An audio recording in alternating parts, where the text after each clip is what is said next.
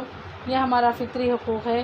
اور انسانی زندگی کی ترقی کی طرف لے جانے والا اللہ تعالیٰ نے جب ہم سب کو پیدا کیا تو ساتھ میں عقل بھی دیا، تو عقل کا استعمال کرتے ہوئے ہم اپنی ترقی کی طرف لے کے جا سکتے ہیں.